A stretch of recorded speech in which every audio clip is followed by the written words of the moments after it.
You ever just feel like you have no idea what to build and what you're building is worthless? Sad thing is, we all feel that way. And some people are stuck on it for months, and eventually sometimes they even quit, which is terrible. Don't do that. You have to be prepared for burnout. Burnout is inevitable, and prepare yourself by watching this video as much as you can, as much as yourself will allow. The worst part about knowing that people are stuck in this for months is that you don't have to be if you learn how to tackle it properly. Because like everything else, there is a proper way to manage burnout. And no, it's not just taking a break. And it's also not just pushing through. You do that, you're gonna kill your career.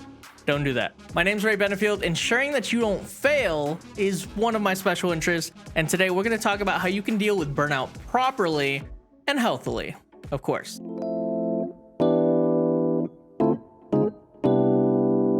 One of my earliest and most pushed principles is using discipline over motivation to make sure that you get work done. However, this is not one of those cases. Discipline only really works when you find yourself being lazy or distracted.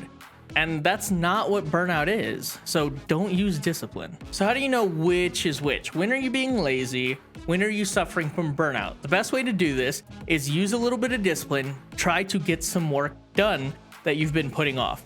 When you do that work, at the end of it, if you feel proud of yourself for actually getting the work done, you're being lazy, discipline is the way to go. However, if you find yourself regretting that you spent the time, or you find yourself feeling drained, that's burnout. Stop working on what you're doing. The absolute worst advice that I've seen so many videos try to cover is that you should just push through it. You can do this. Don't do that. That's the worst way to push forward. You don't just keep walking when you have a broken leg. That will make it worse. This is no different. The other solution people give? Just take a break. It'll be fine. But you can't just take a break. There's a proper way to do that. If you just take a break and you don't do much, or you do the wrong thing while you're taking a break, you'll end up feeling yourself mentally drained and guilty, and it'll make you lose the potential for coming back to doing what you love. Think about it this way. Every time that you try to go back to creating when you're suffering from burnout, you push yourself, you're going to reset the timer for recovery and then exponentially add on to it the more that you do it.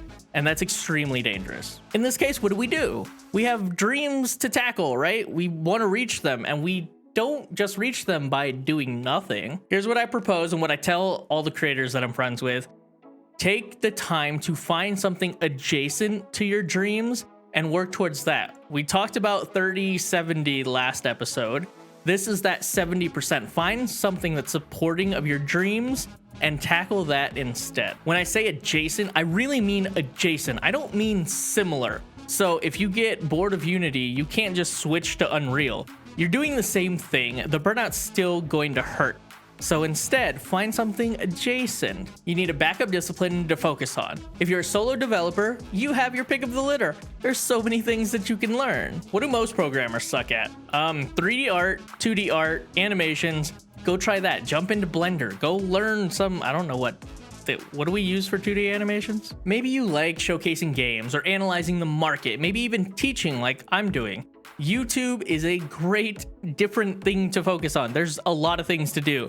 I learned this the hard way, like video, visual, I just said video, audio, a bunch of stuff. Maybe we go more technical artists like web design or UI development, something like that. That could be great. Maybe you can even do concept art. Secret key here is to make sure you aren't just building these skills for your future games. You want to actually shift focus. You're doing a different discipline. Don't just jump into coding to learn game-related coding stuff. Jump into coding to learn command line tools or server stuff or artificial intelligence. Do something actually different. Seriously, the more you try to return, the longer it's gonna last. So when do you return? Well, when inspiration strikes you hard and fast. This is one of those cases where motivation should be used over discipline. Don't force yourself to do it. Wait until the spark happens. When you know the rules, you can break the rules. And knowing that motivation is like an energy drink or a drug, something to heal temporarily, this is one of those times where motivation will be valuable. and discipline would be the wrong approach. Now, if this motivation wasn't enough and you get back to it and then you find yourself drained again, don't push through it, go back to your detour and don't worry about it. It's fine. You have a solution. You have something else to work on. The sooner you can get over that, the sooner that inspiration will spark again and you can come back to what you love doing. I'll admit, I've been lazy, I've been distracted, and also I'm super anxious about it. So tomorrow, I'm going to release something about core. I'm gonna record something, I'll maybe do a voiceover. It might be bad, it'll probably be bad. So, show up tomorrow, come see core for yourself, and I'm looking forward to it.